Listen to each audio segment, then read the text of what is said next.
Шоңбэй аймагы Кытай элине жакырчылыкты жоюунун үлгүсү катары көрсөтүлүүдө. Аймак Си Цзиньпиндин сапарынан кийин өзгөргөн. Биз Кытай лидеринин сүрөтү адамдардын үйлөрүндө илинип турганын көрдүк. Биз баарыбыз аны менен жылуу маанайда учураштык.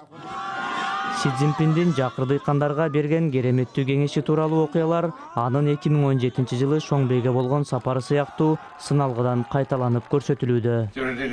Майда картошканы кымбатыраак баада сатсаңар кантет?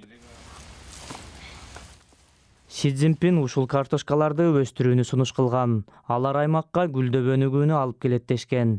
Бирок бул чынында кимдин идеясы болгону белгисиз. Эми ал маанилүү деле эмес. Анткени Синин ролу мында коммунисттик партиянын пропагандасынын бир бөлүгүнө айланды. Ал эми картошканын түшүмү жетиштүү болуусу үчүн өкмөт айылда оңдоп түзөө иштерин аткарууда.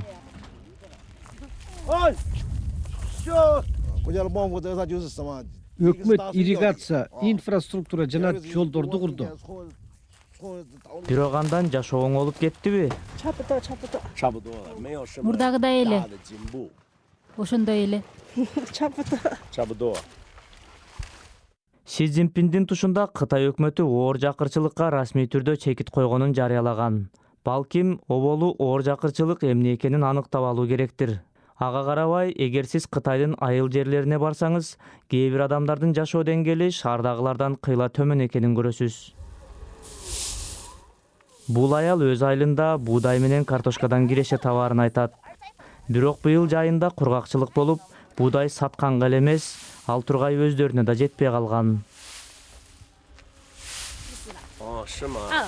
Ал азыр университетте окуп жаткан эгиз балдары менен сыймыктанат. Ал туугандарынан карыз алып, алардын окуу акысын төлөө үчүн кара жумуш кылат. Мен өзүмө дээрлик эч нерсе сатып албайм. Үнөмдөгө болгон күчүмдү жумшайм. Мен күчтүү болушум керек. Болбосо балдар кыйналат.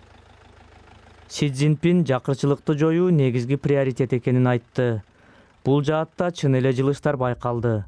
Бирок дагы деле оор жашоодо жашап жаткандар бар экени белгилүү.